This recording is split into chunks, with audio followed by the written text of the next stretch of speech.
Kick off those trainers, turn down the lights in the flat, and grab yourself a nice cuppa, because we're talking about horror movies from the United Kingdom on the Horror Movie Syllabus.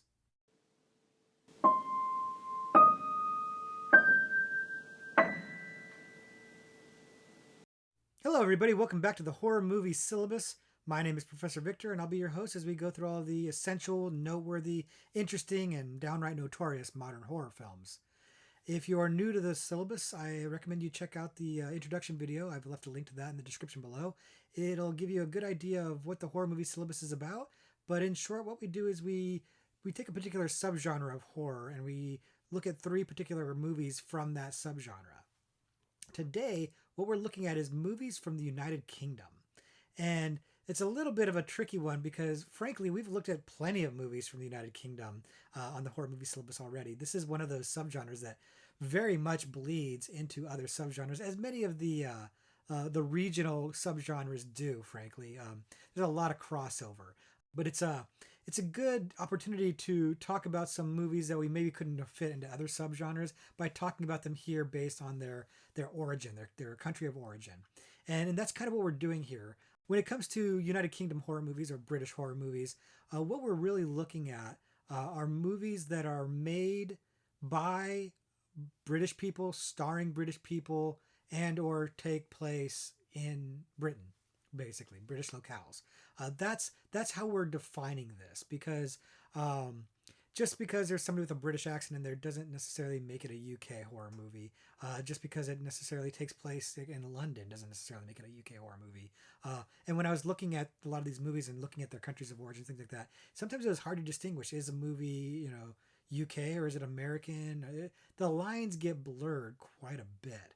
And so I had some trouble making sure that I stayed consistent with this. But what I found are movies that definitely are made by British people in Britain. So UK horror for sure. And like I said, a lot of the movies we've talked about are UK horror movies also. And all of the movies we're going to talk about today could have gone to other subgenres as well. Again, it's just an opportunity to talk about more horror movies. That's what we're really all about here at the Horror Movie Syllabus, is just talking about horror movies and talking about things that are cool. And,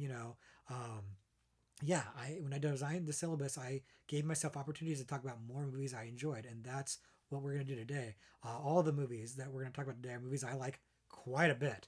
I was actually going to rank them in order of how much I like them, but I've been doing that a lot lately, and frankly, I didn't want to split hairs on this because I like a lot of these movies. I like all these movies quite a bit.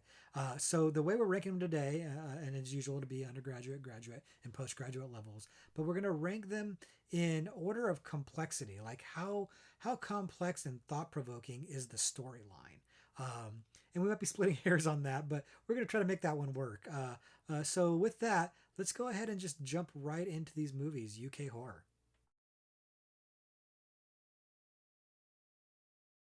The first movie we're going to talk about today, the undergraduate level selection, is Dog Soldiers.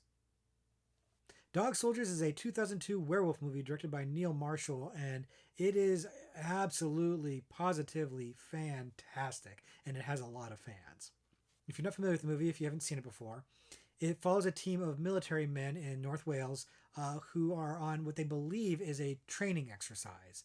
But then they come across another group that they're supposed to be training with, and that group has been killed, savagely killed.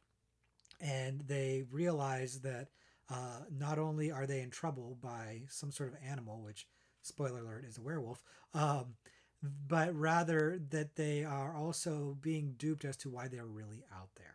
And we'll leave it there. I don't want to give away any of the plot twists or any of the story if you haven't seen it already. But suffice to say that Dog Soldiers is one of the better or best werewolf movies out there.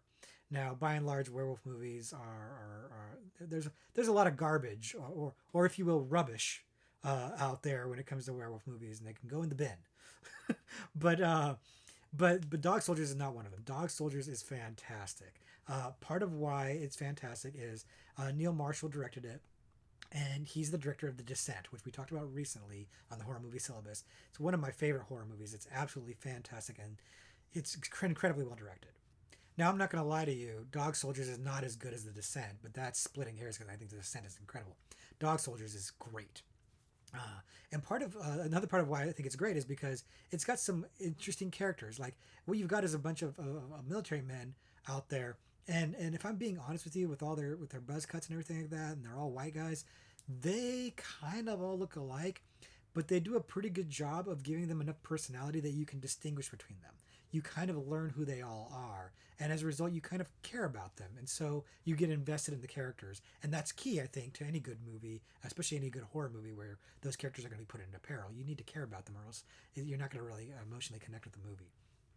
And then the last thing I like about it is that it really has, a little bit of a mystery to it. You're trying to unpack what's going on. You're trying to figure out that there's more to the story, and you're trying to figure out what is happening with these soldiers. Why were they sent out there? What's going on? So there's a little bit of a mystery. The mystery is not the main point of the movie. The mystery is, it's soldiers versus werewolves. It's not even a mystery. It's what's out there. The backstory behind it is a fun little mystery that keep you entertained, but frankly, the action's good enough. Werewolves versus soldiers, guns versus teeth.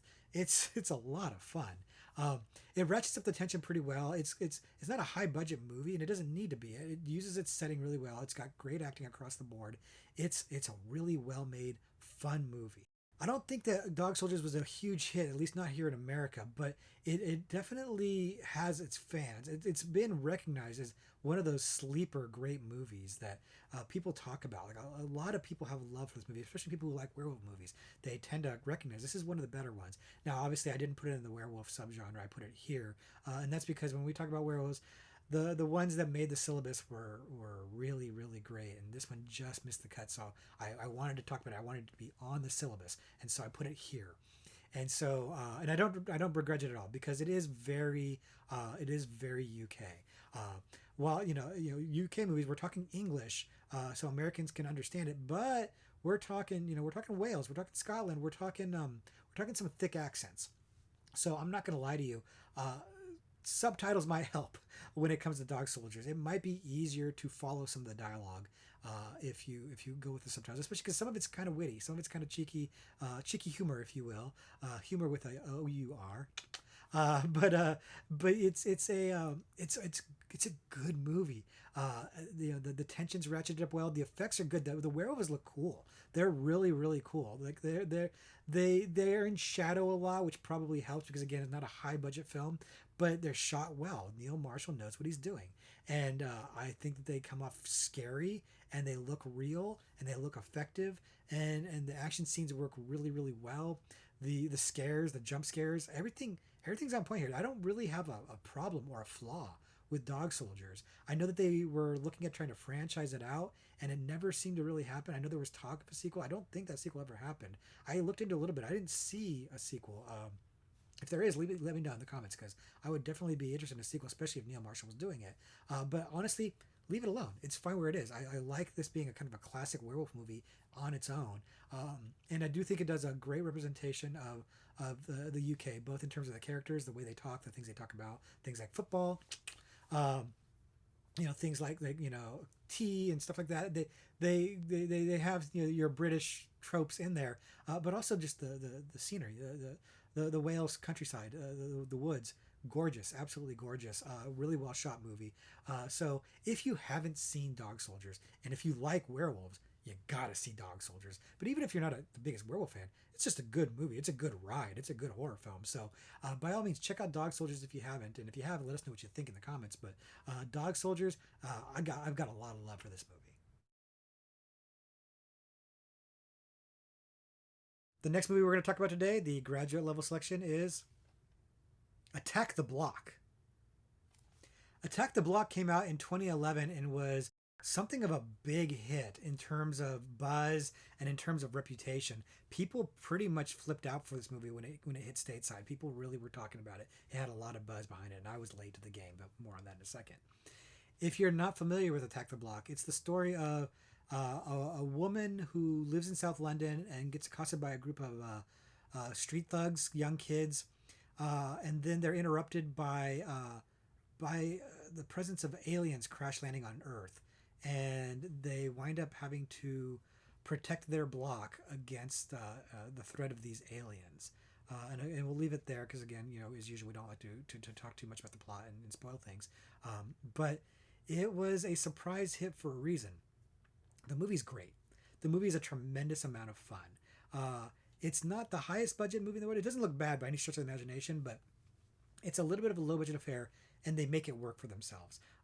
The movie is it's just a ride. It starts out pretty quick, and it keeps going. Now, what's interesting about the movie is I came to it a little late after the buzz. Like I didn't see it when it first came out. I saw it later on video, and I'd heard all the buzz and how great it is, and it seemed to be universally praised how much people love Attack the Block. So when I turned it on, I had extremely high expectations, and I'm watching. I'm like, all right, it's fine, but I don't think it's living up to this hype. And kind of felt that way. And then at some point, without me even realizing it, it won me over.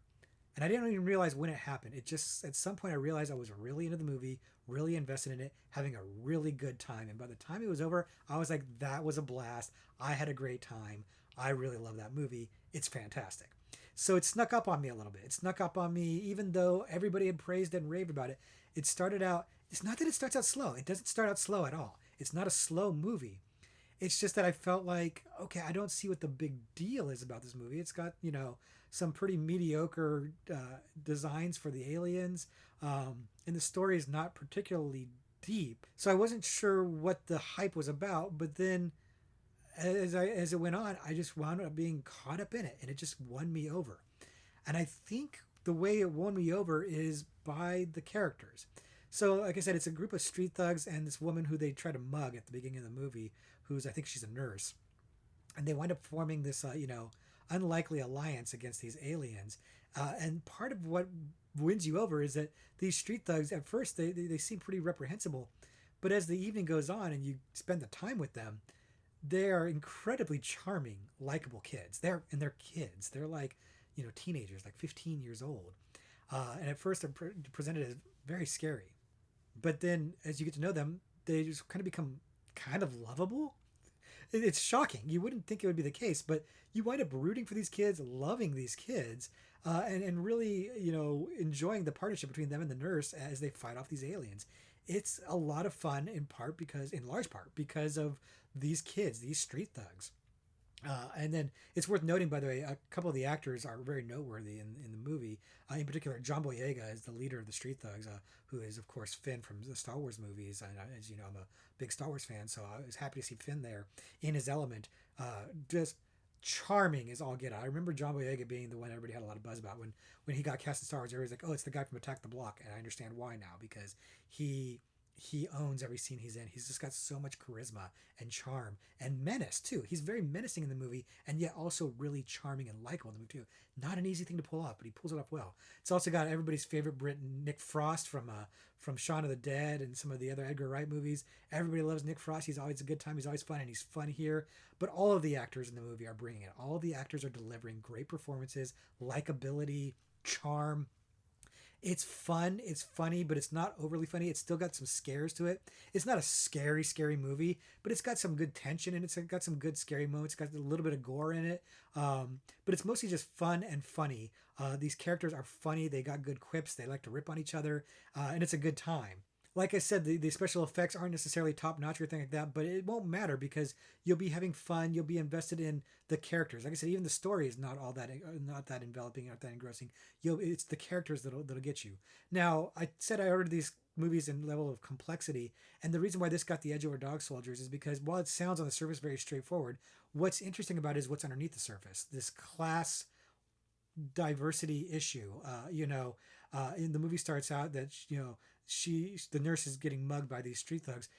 But as the movie goes on, not only do they pair up together, but the boys realize she lives in their building, and the fact that they mugged what they consider one of their own, i.e., a poor person, kind of sits with them. And so it has some things to say about class and poverty and class division that I think is very interesting. Again, they don't beat you over the head on it. It's kind of more subtext. They highlight it for you. But it's really not like the primary thrust of the movie. The primary thrust of the movie is fighting off an alien invasion. but it's got some depth to it. It's got some interesting social commentary in there that I thought was very good. And also from a UK perspective, right? These are class struggle issues, class issues that America addresses and deals with, and is very prevalent and in the forefront of society right now. These social issues. So it's interesting to see it from a UK perspective and how it affects the UK. Because of course, there's lots of parallels that they're not very different. But it's interesting to see that UK perspective on it. So again, we're talking about UK horror movies, seeing the UK social issues and how it can relate to an American. Pretty fascinating, pretty interesting. So it gets the edges slightly more complex, having a little bit more deep things to say than Dog Soldiers did. But I'm splitting hairs there a little bit. I know, but I did appreciate that. I appreciated that they had some commentary on social issues and had an interesting story to tell in regards to. How these people are protecting their block, as they put it, and how people look at them. There's a lot of instances of it that work out really interesting in the movie. It gives it a different layer, a little bit more depth.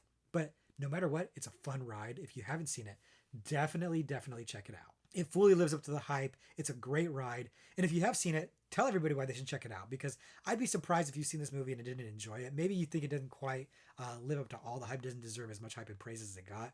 And that's fine. Let us know in the comments. But I'd be surprised if you didn't like this movie, because this movie is just infectious fun.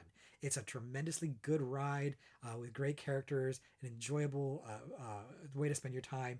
High recommend. And the last movie we're going to talk about today, the postgraduate level selection, is Under the Skin. Now, Under the Skin came out in 2013, and it's a sci-fi horror movie, and it's probably the deepest cut of the three of these movies. Maybe the one that's the least well known. Kind of flies under the radar a little bit. A lot of people still seem to not know that much about it. And if you are one of those people, you're not familiar with it.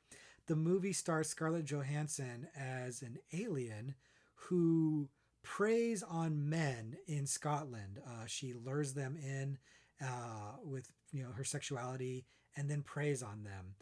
And that's I don't want to say too much more than that, but also there's not that much more to say from a basic plot structure, story point, narrative point. It really is more about mood and atmosphere, and we're going to get into that. But as I said, the movie stars Scarlett Johansson, who is phenomenal in general and in particular in this movie. Scarlett Johansson, one of my favorite actresses. She is an exceptionally talented actress. She's really good, and I feel like for years she was overlooked in terms of her acting talent, because she's also a very attractive woman. But I think that now, with a lot of the movies she's done lately, she's gotten some Academy Award nominations recently. People have come around. People realize that Scarlett Johansson is a bona fide actor. She is a skilled, talented actor who also happens to be beautiful. This movie uses both of those things to incredible effect. And it's interesting because this is, UK horror we're talking about here, United Kingdom horror. And like I said, take place in Britain, made by British people. All that's true, but Scarlett Johansson is an American. And the reason why I wanted to still talk about this movie, A, is just because I love it. It's fantastic. But B, because this movie was supposed to star a Brit. Apparently, Gemma Arterton, famous actress, a beautiful actress, and also very talented British actress, was supposed to be the star of it. But the movie was based on a novel, and the original script was far more ambitious, a lot bigger budget, a lot bigger movie, and they were having trouble getting the financing for it. So, in order to get the finance for it, they stripped the movie down to some of its bare essential plot points, and then they went with the bigger star, the much bigger star in Scarlett Johansson, to get the movie made. And it's a shame that Gemma didn't get to be in the movie, because she's a great actress, but Scarlett crushes this movie. Her accent, as far as I can tell, is on point, but it's the performance. And it's great. It's great that she was able to get this movie made. I feel like it wouldn't have gotten made without her, even after being stripped down, because she's the one who has the box office clout, and it still wasn't a big hit, even with her presence in there.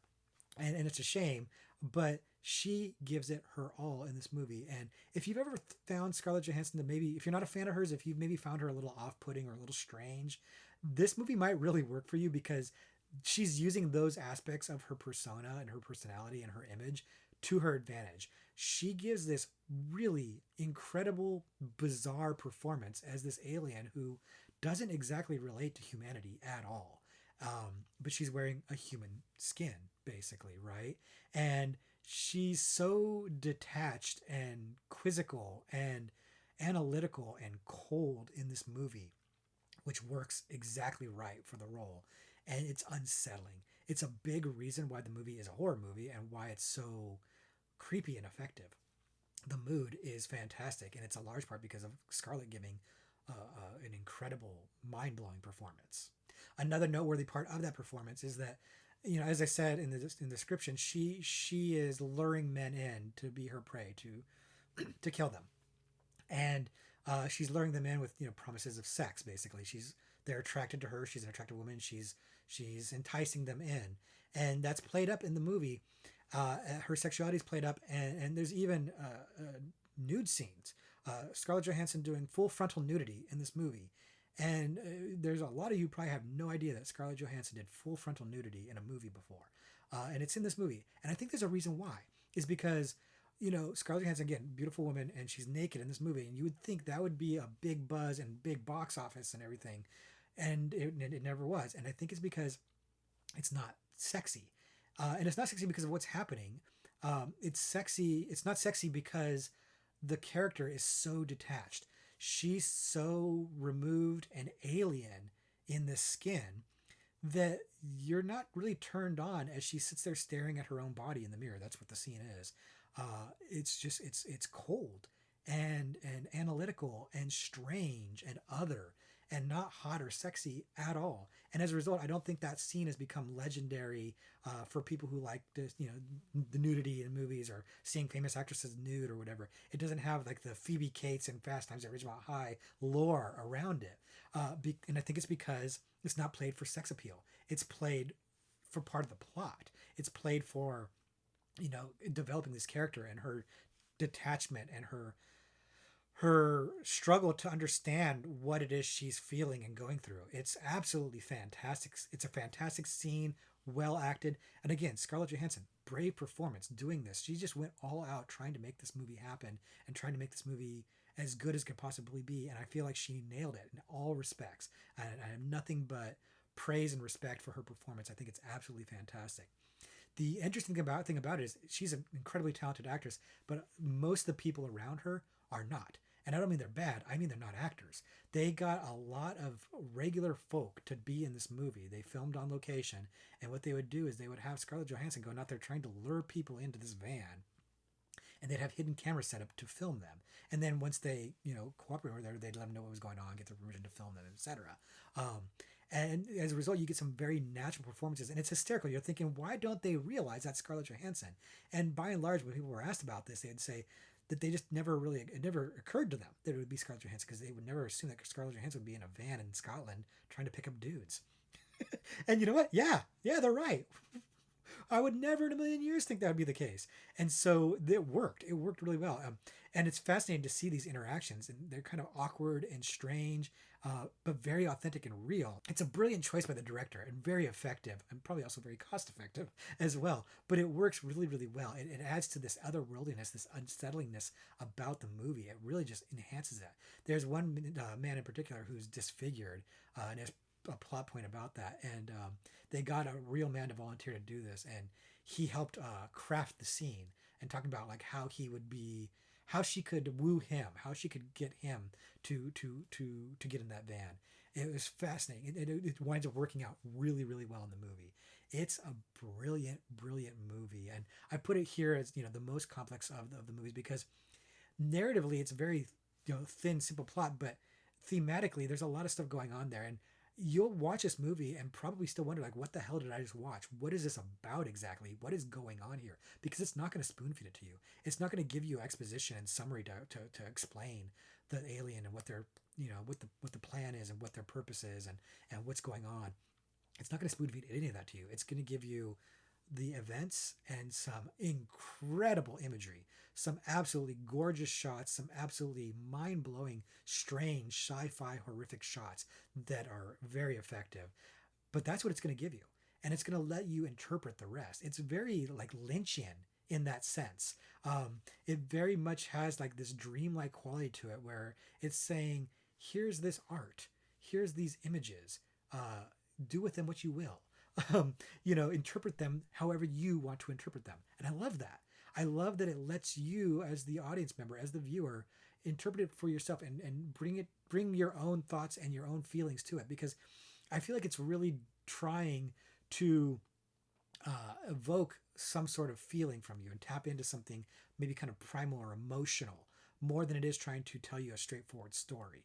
Um, Now, that said, it hasn't stopped people from opining on the meaning of the movie. And there's some interesting stuff out there, some interesting theories out there. Probably one of the more interesting one is that kind of depicts this reverse rape culture. It has a commentary on this where, she is going out and seducing men and taking them back and then harming them, killing them.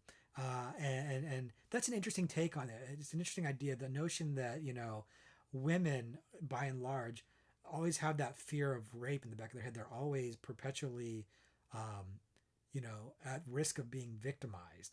And men, by and large, go through life not worrying about that, with the possible exception of being in prison, I suppose. And this movie kind of plays on that a little bit, because these men get in this van with this woman, go wherever she wants them to go, think nothing of it, because they're not afraid of something happening to them. They're not afraid of her being able to hurt them.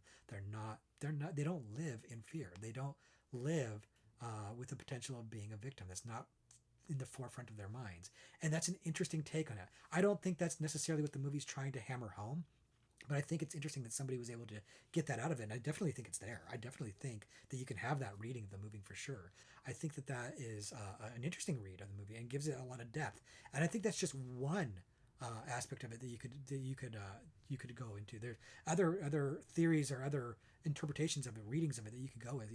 Her being an alien and her inability to kind of relate to or connect with the people in Scotland could be kind of an immigration or race relations or nationality kind of discussion as well. But again, the movie's not hammering any of that home. It's really impressionistic, if you will.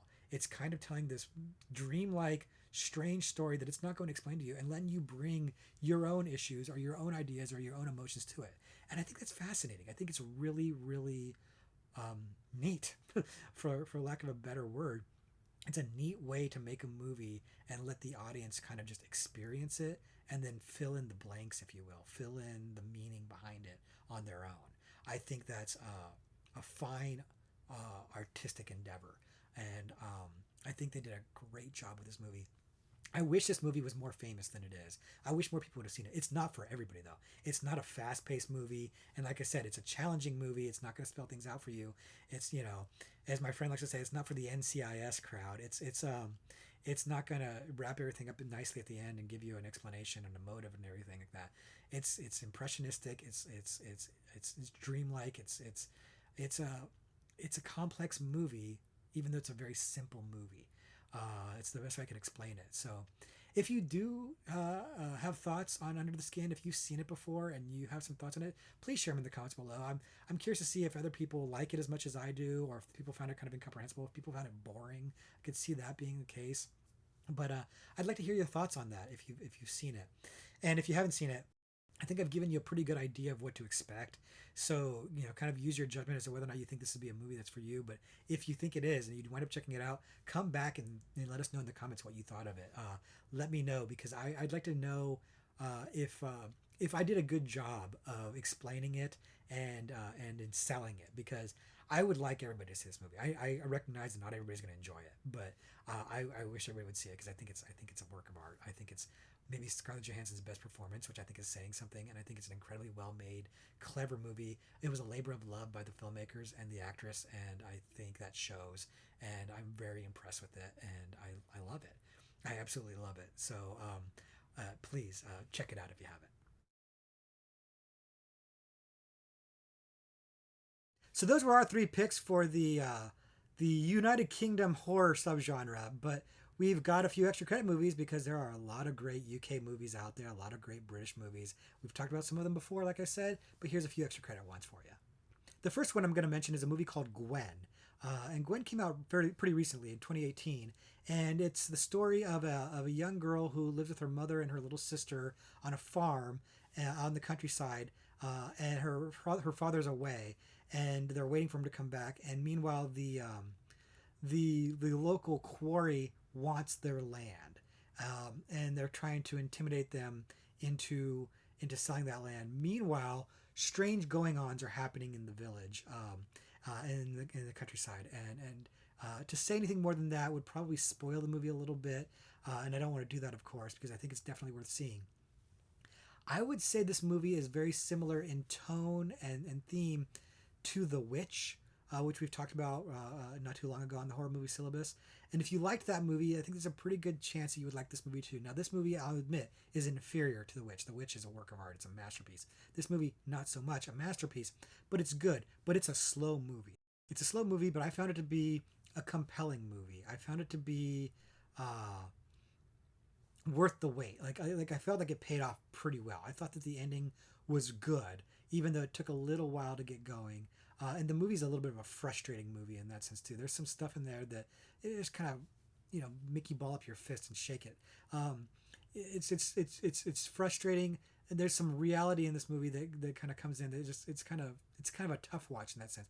Not like an extreme movie, like an extreme horror movie watch. It's just some things that just kind of not sit well with you.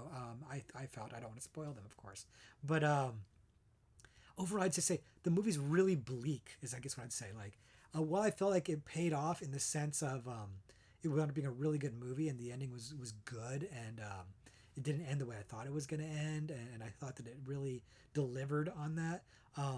It did not give you a happy ending or the ending you wanted. I felt, and so be aware of that if you check it out. The movie is unrelentingly depressing and bleak, which I can usually get behind. But this one, afterwards I just felt like, man, I'm really bummed out. Not because the movie was bad, but just because it's just bleak. It's a really well-made movie. The young actress whose name escapes me at the moment, who plays Gwen, is really really good. I think she has a good career ahead of her.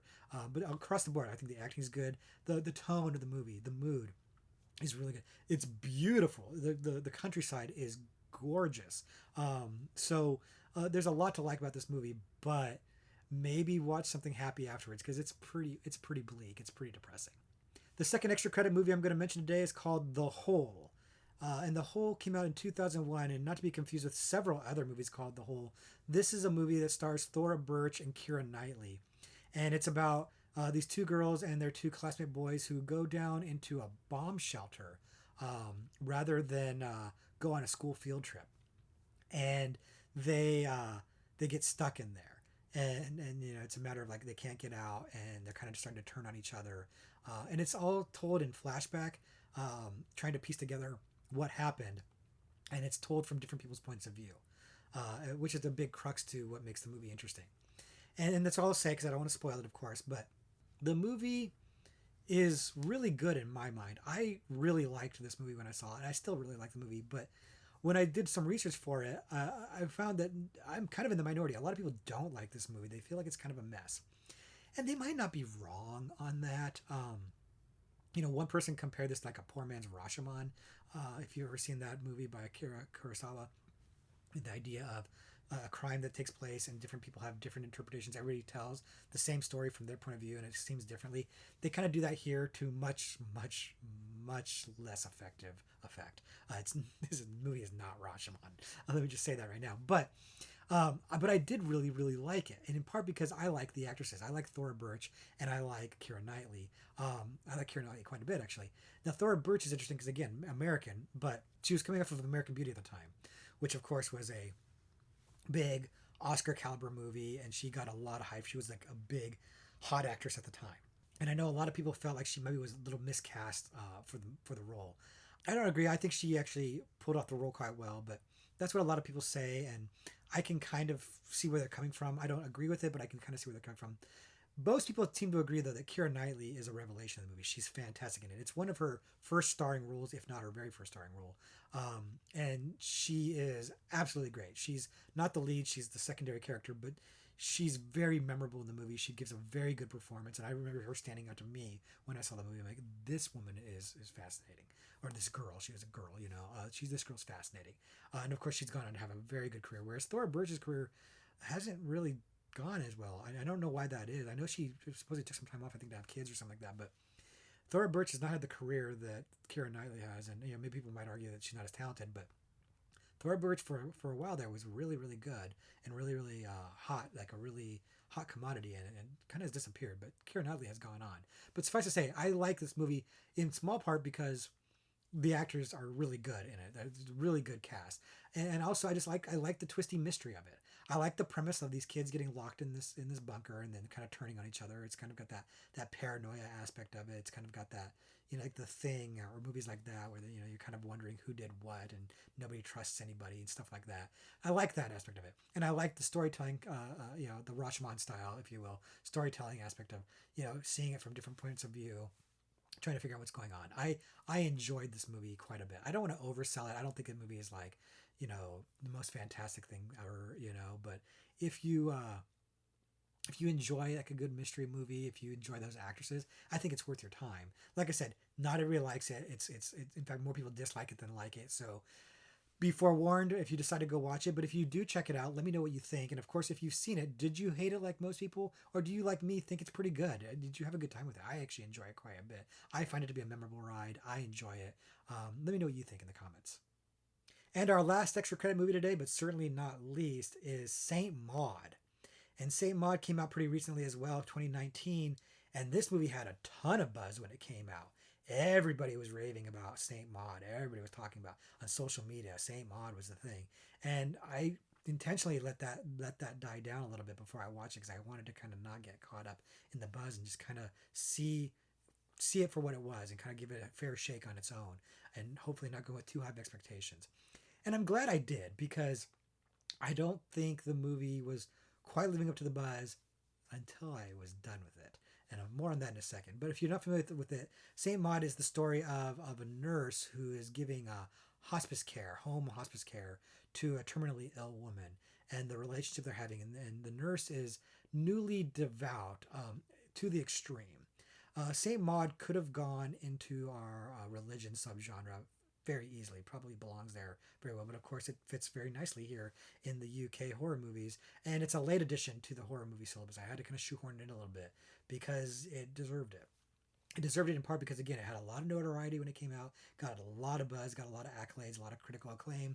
Fans loved it. There was a lot of hype around it.